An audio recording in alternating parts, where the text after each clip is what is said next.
स्वागत है आपका अपने चैनल द स्मार्ट कनाडा में। जी हाँ फ्रेंड, आज के इस अंक में कई महत्वपूर्ण हलचलों के साथ आपके बीच हाजिर हुए हैं। ये वीडियो काफ़ी महत्वपूर्ण होने वाला है। वीडियो को स्किप नहीं करेंगे, शुरू से लेकर अंत तक देखेंगे। तो पहले देख लेते हैं सुर्खियों को। जी हाँ फ्रेंड, सबसे पहले जून का वेतन भुगतान अपडेट आपको बताया जाएगा, कितने तारीख तक होगा। कई जिलों में मई का भी भुगतान नहीं हुआ है, उनका भी अपडेट बनाया जाएगा। नियोजित शिक्षकों को योगदान तिथि से मिलेगा एक ईपीएफ का लाभ, 3 लाख प्लस का फायदा एक झटके में यहाँ पर हो गया नियोजित शिक्षकों को। पुरुषों के म्यूचुअल ट्रांसफर का सगुफा क्या है, क्या ट्रांसफर पोस्टिंग की प्रक्रिया फंस जाएगी या सुचारू रूप से चलेगी। प्रधान शिक्षक सुनवाई में अपडेट आ गया, हो गया मेंशन, मिल गई तारीख, सबको होगा मनचाहा ट्रांसफर। क्षमता 2 और टीआरई 3 को भी मिलेगा। वेतन जिला स्तर पर होगा। शिक्षकों के सभी समस्याओं का हल और शिक्षा जगत की प्रमुख हलचलों के साथ सीधे चलेंगे अगले स्लाइड पर और देखेंगे कि क्या कुछ खबरें निकल करके आ रही है। जी हाँ फ्रेंड, तो चलेंगे अगले स्लाइड पर और देखेंगे क्या कुछ खबरें निकल करके आ रही है। तो सबसे पहले ले लेते हैं कि जो यहाँ पर जो एक अभी पूरी हड़कंप मच गया है कि शिक्षकों को स्वयं स्थानांतरण करने की सुविधा उपलब्ध कराने के संबंध में एक पत्र जारी किया गया है। तो ये स्वयं स्थानांतरण कराने की जो सुविधा उपलब्ध कराई गई है, इसमें क्या कुछ दिक्कतें हैं तो ई शिक्षा को पोर्टल पर डालेंगे और स्थानांतरण आदेश निर्गत होने के पश्चात 7 दिनों के अंदर अपने चयनित विद्यालय में योगदान करना। यदि पूरे समूह में से एक, जो दिक्कत है यहाँ, यदि पूरे समूह में से एक भी शिक्षक अपना योगदान देने से इनकार कर देते हैं तो सभी स्थानांतरित शिक्षकों का स्थानांतरण रद्द हो जाएगा। ये सारी बातें क्यों हुई? क्योंकि जो भी ट्रांसफर पोस्टिंग की प्रक्रिया की गई वो रैशनलाइजेशन ढंग से नहीं की गई। पहले तो ट्रांसफर पोस्टिंग की प्रक्रिया की गई, काफ़ी दिनों तक इस पर एक्सरसाइज किया गया कि जहाँ से शिक्षक आएंगे वहाँ जाएंगे, लेकिन जब हुआ तो ढाक के 3 पात। कहीं से शिक्षक चले गए और कहीं आए नहीं, फिर बीच में प्रक्रिया को चेंज कर दिया गया कि जो जाना चाहते जाए, जो नहीं जाना चाहते हैं नहीं जाए। बस यहीं से जो है दिक्कतें शुरू हो गई। तो ये जो एक प्रक्रिया है जो कि एक भी समूह में यदि रोक दिया जाता है तो ट्रांसफ़र नहीं होगा, तो ये बहुत ही पेचीदगी भरा प्रक्रिया है और कहीं ना कहीं पुरुषों को जो म्यूचुअल ट्रांसफ़र है होना काफ़ी दिक्कत में ला देगा और ट्रांसफ़र प्रक्रिया को पेचीदा या लेंदी बना देगा। ट्रांसफ़र प्रक्रिया रुक जाएगी। तो इस प्रक्रिया के विस्तृत अनुदेश अलग से निर्गत किया जाएगा। अभी इस पर पूरा जो है विस्तार से जानकारी दिया जाएगा किस तरह से होगा, क्या कुछ होगा। तो फिलहाल अभी से ही सारे शिक्षक एक्सरसाइज करने लगे हैं कि मैं यहाँ से वहाँ जाना चाहता हूँ, पटना से जहानाबाद जाना चाहता हूँ, तो कोई कटिहार से किशनगंज जाना चाहता हूँ। लेकिन एक बात जान लीजिए कि सभी शिक्षकों की ट्रांसफ़र पोस्टिंग की प्रक्रिया होगी। तो सूत्रों के हवाले से खबर निकल करके आ रही है कि ट्रांसफर पोस्टिंग की अंतर जिला महिला शिक्षकों का 30 जून से पहले तय है। 30 जून तक जो है आपका लिस्ट जारी होगा। इंटर डिस्ट्रिक्ट ट्रांसफर लेडीज का, इंटर डिस्ट्रिक्ट महिला लिस्ट से म्यूचुअल ट्रांसफर से पहले जारी होगा। म्यूचुअल भी इनको मिलेगा, उससे पहले लिस्ट जारी है। 8000 से ज़्यादा टीचर्स का होगा ट्रांसफर। वर्ग 6 से 12 तक की महिला शिक्षकों का होगा, वहीं पुरुष शिक्षकों का होगा म्यूचुअल ट्रांसफर। तो यहाँ भी देखिए कि पुरुष शिक्षकों को म्यूचुअल ट्रांसफ़र की बात कही जा रही है। तो पुरुषों के लिए जो दरवाजे हैं ना कहीं जो है दिक्कत बड़ी, और ये दरवाजे जो है कहीं ना कहीं कोर्ट के तरफ भी लेके जाएंगे, कहीं ना कहीं लिंग भेदभाव के ओर भी इशारा करते हैं। अब देखने वाली बात ये होगी कि कोर्ट इस पर क्या कुछ संज्ञान लेता है। कई संगठन कोर्ट जाने की तैयारी में। ट्रांसफ़र से संबंधित शिकायतों को किया जाएगा दूर। इस बाबत जो है जिला स्तर पर जो है सेल गठन कर दिया गया है जो ट्रांसफ़र पोस्टिंग और शिक्षा विभाग की विभिन्न समस्याओं को समाधान करने के लिए है। लेकिन कितना ज़्यादा ये सारे सेल जो है सक्सेसफुल हो पाते हैं। पहले भी कई सारे जो इस तरह के सेल बनाए गए हैं और पहले भी कई बार ऐसा कहा गया है कि 1 तारीख तक वेतन भुगतान कर दिया जाए, अभी भी कहा जा रहा है।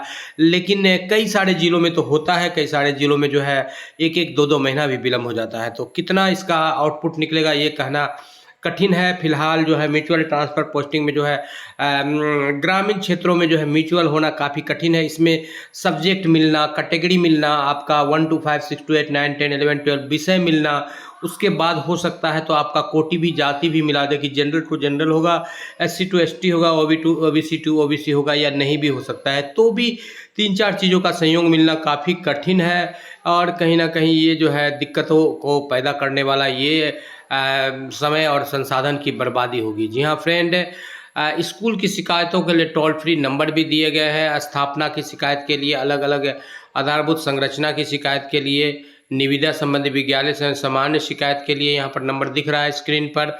तो अलग अलग शिकायतों के लिए नंबर किया जा सकता है। प्रधान शिक्षक की बहाली की फिर मुश्किल हो गई है। केस मेंशन होने के बाद 3 नहीं अब 4 एआई हो गए, नए नए पक्ष आ गए हैं।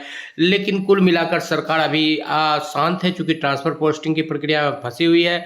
और आप जानकर चले कि चूंकि हेड टीचर के बहाली को लेकर के सरकार को कोई राशि देना नहीं पड़ रहा है एक्स्ट्रा, और राष्ट्रीय शिक्षा नीति 2020 के तहत उसको बहाली करना ही करना है, इसलिए हेड टीचर की बहाली होगी। थोड़ी सी विलम्ब हो गई है तो और थोड़ा सा विलम्ब होगा, लेकिन आप निश्चिंत रहें, आपकी बहाली होगी। और ट्रांसफर को मैटर को लेकर के कई सारे शिक्षक जो है जा रहे हैं कोर्ट, और ये बिल्कुल संपर्क सूत्र भी अपना दिया जा रहा है कि कोर्ट हम जा रहे हैं। और पुरुषों के साथ जो है ये कहीं ना कहीं जो है एक नाइंसाफ़ी है। बीएलओ बने शिक्षकों को भी ट्रांसफ़र नहीं मिलना है, चुनाव तक उनको विरमित होना है। ये सारी बातें कहीं ना कहीं बीएलओ को भी जो एक्स्ट्रा वर्क करे उनके लिए एक दुख का विषय है। लेकिन अब तक जो 1 to 5 के शिक्षकों का ट्रांसफ़र हुआ उसमें कई सारे बीएलओस का भी ट्रांसफ़र हो गया, तो कहीं ना कहीं जो है सरकार अपने ही बातों को काट रही है।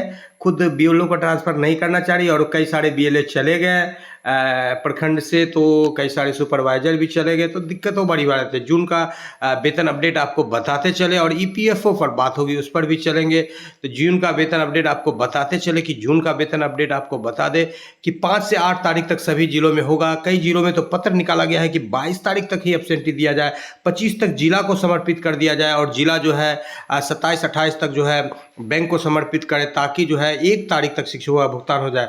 लेकिन बिहार सरकार में इस तरह के पत्रों और उसका वास्तविक क्रियान्वयन में काफ़ी भिन्नता देखी गई है। फिलहाल आपको 8 से 10 तारीख तक का जो पुराना टाइमलाइन है वही दिया जाता है। कुछ जिलों में हो सकता है जो कि 1 तारीख से 2 तारीख तक भी भुगतान हो जाए। इसमें भी कहीं कोई आशयोक्ति नहीं होगी कि कई जिलों में 5 के अंदर में भी दर्जनों भर जिलों में भुगतान हो जाएगा, लेकिन कुछ जिलों में अब तक मई का भुगतान नहीं हुआ है। इस बात को देख करके कई जिलों में सक्षमता 2 का हुआ है, सक्षमता 1 का भी जो है उनका वेतन फिक्सेशन नहीं हुआ है। तो कई सारी समस्याओं से शिक्षा विभाग खुद ब खुद फंसी हुई रहती है। इसके पीछे सबसे बड़ा वजह जो होता है कि शोषण और पैसे का बचत है। चूँकि सक्षमता बीपीएससी टीआरई 1-2 में जो दिया गया विद्यालय अध्यापकों को मनचाहा मनगढ़ंत स्केल दे दिया गया, 25,000, 28,000, 30,000, 6 to 8, 9, 10 पहले एक साथ थे, अलग कर दिया गया।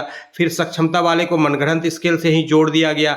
तो इस तरह से मनगढ़ंत स्केल से जब आप जोड़िएगा तो समस्याएं होगी, दिक्कतें होंगी। 1 तारीख वाला ज्वाइनिंग को वेतन वृद्धि नहीं दिया जा रहा है, 2 तारीख वाले को दिया जा रहा है। सेम डेट में यदि उनका योगदान पूर्व में हो तो सीनियर जूनियर हो जाएंगे और जूनियर सीनियर हो जाएंगे। तो इस तरह की कई सारी समस्याएं उत्पन्न हो रही। तो अब चलते हैं, आपको दिखाते हैं कि ईपीएफओ को लेकर के क्या कुछ बातें निकल करके आ रही है। काफ़ी ज़्यादा बेहतर न्यूज़ निकल करके आ रहा है। जजमेंट को आपको दिखाएंगे कि applicants instruction submitted in view of development in the present LPA according to latest LPA number 636 of 2021 stand disposed of as it has become instructious, और इसको जो है समाप्त कर दिया गया है। अब यहाँ भी देख लेते हैं कि उसको लेकर के क्या कुछ जजमेंट दिया गया है कोर्ट के द्वारा।